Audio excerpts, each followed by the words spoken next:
Maikling balik-aral mula 1965 hanggang 1972. Si Ferdinand Emmanuel Edwin Marcos Sr. ay ang ika-10 Pangulo ng Malayang Republika o Bansa ng Pilipinas. Siya ay nahalal sa kanyang unang termino noong Disyembre 31, 1965 at ipinatili ang pagkapangulo sa loob ng 2 termino dahil sa panganahon ng Ikatlong Republika, maaaring mahalal ang Pangulo o Lider ng ilang beses. Nagkaroon siya ng maraming mga proyekto upang makinabang ang Republika ng Pilipinas. Isang halimbawa ng kanyang mga proyekto ay ang Green Revolution o Luntiang Revolusyon. Ang mga Marcos Cronies ay ang mga nakapalibot sa kanya na nag-iba at nakaapekto sa kanya. Bago siya naapektuhan ng mga Marcos Cronies, binalak din niyang itayo ang Philippine Islands ng sarili nitong nuclear power plant sa Bataan.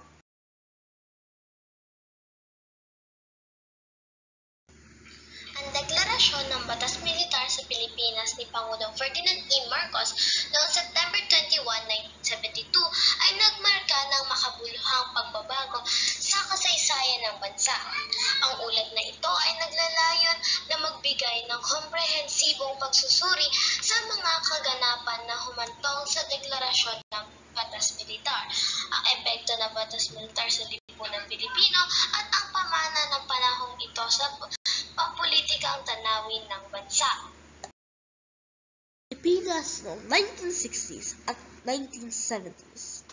Sa panahong ito, ang bansa ay nakipagbuno sa iba't ibang sosyo-politikal na hamon, kabilang ang malawakang korupsyon, hindi pagkakapantay-pantay sa lipunan, at mga armadong salungkatan sa mga komunista at Muslim na separatistang grupo.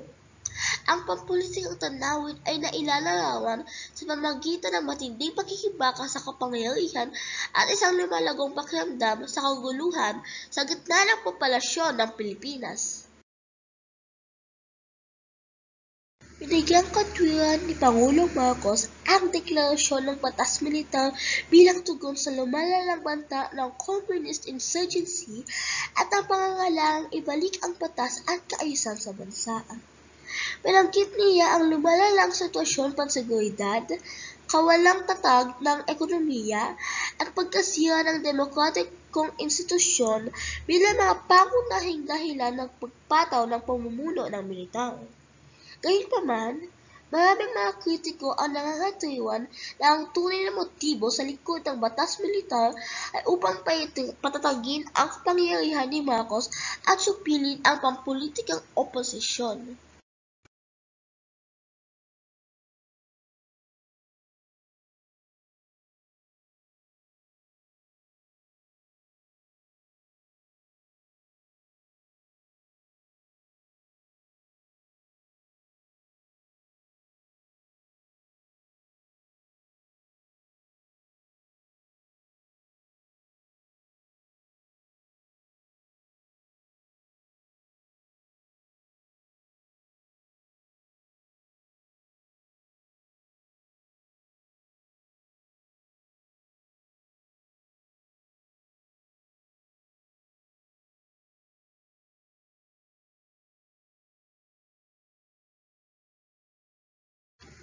Malaki rin ang epekto ng martial law sa ekonomiya at lipunan ng Pilipinas.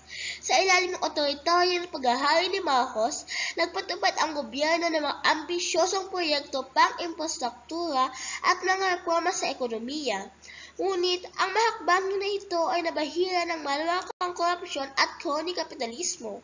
Ang konsentrasyon ng kayamanan at kapangyarihan sa mga kamay ng ilang piling pamilya ay lalong nagpalala sa hindi pagkakapantay-pantay ng lipunan at nag-marginalize sa mga interes ng mga malita sa kanauinan at mga katutubang komunidad.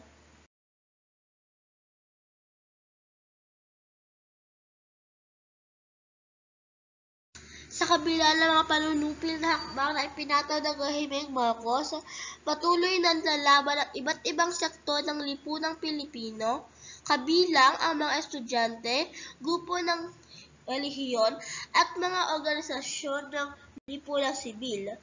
Ang Batas Militar sa pamamagitan ng hindi marahas na paraan tulad ng mga protesta, welga, at underground organization.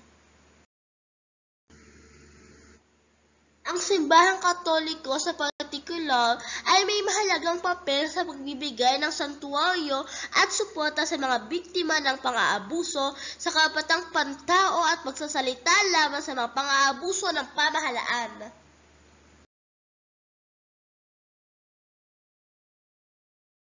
Epekto ng martial law.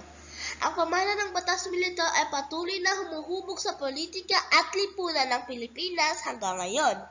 Ang panahon ng pamumuno ng militar ay nag-iwan ng malalim na matagalang peklat sa kolektibong alala ng sambayanang Pilipino kung saan maraming pamilya ang naghahanap pa rin ng hustisya para sa mga paglabag sa karapatang pantao na ginawa noong panahong iyon.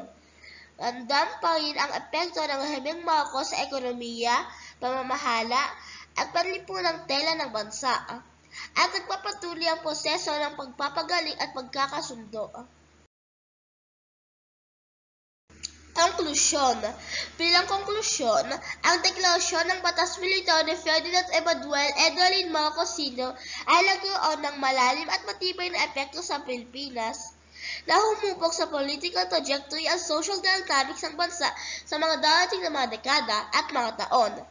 Sa kritikal na pagsusuri sa panahong ito sa kasaysayan ng Republika ng Pilipinas, makakakuha tayo ng mga halagang insight sa mga komplikado ng otoritarya ng pamahalaan, ang katatagan ng civil society at ang patuloy na pagkikibaka para sa demokrasya at karapatang pantao.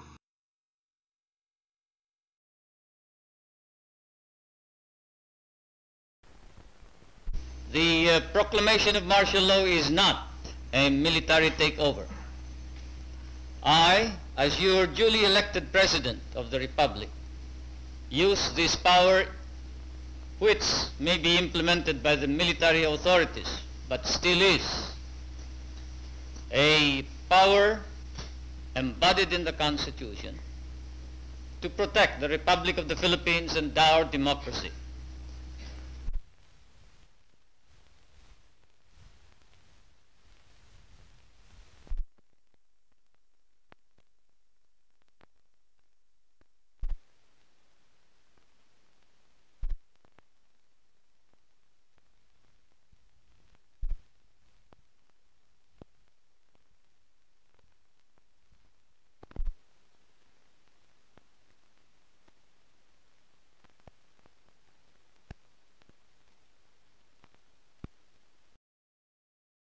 Halos isang dekadang tumagal ang martial law sa bansa sa bisa ng Proclamation 1081.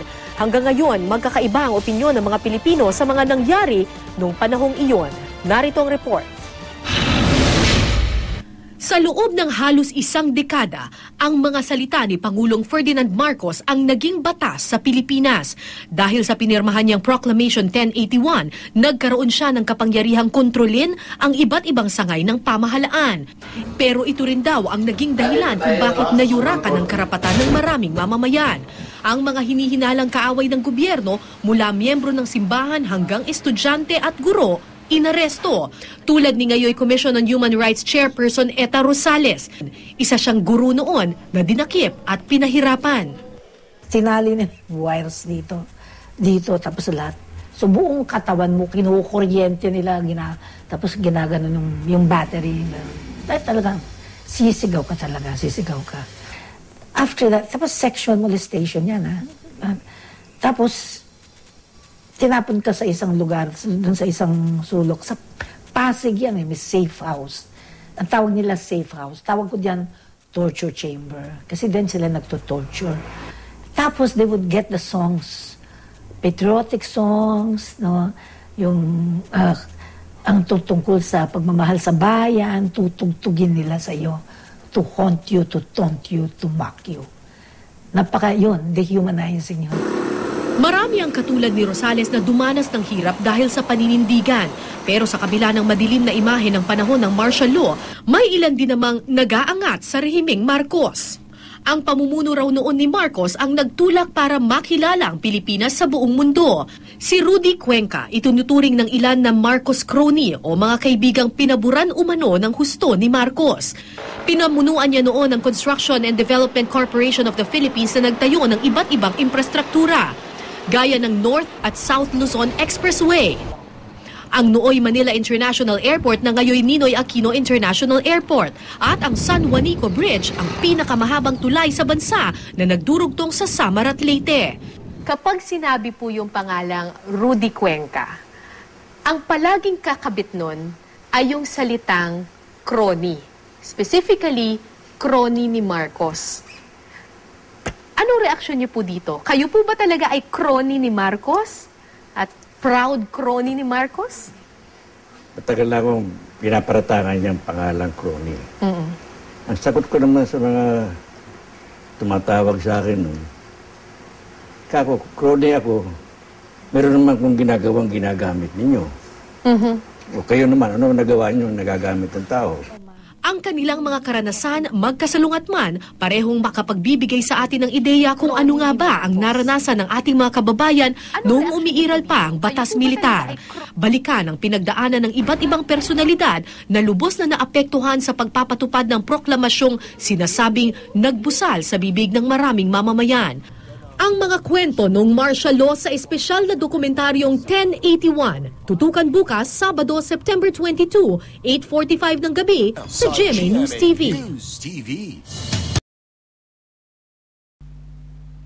And so it is that as I promised all of you, my countrymen, on that fateful morning of September 23, 1972, when I announced the proclamation of martial law, which had been signed by me before, with your support, placing myself, my life, and my family's life and honor on the judgment of history, that when the time came when I must or we must end martial law, and that time could not be foreseen then, I would be the first to move and initiate the termination of martial law.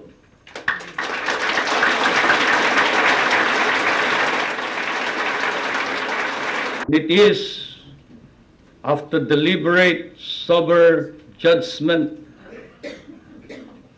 and soul searching that I come before you and say, it is now time to terminate martial law.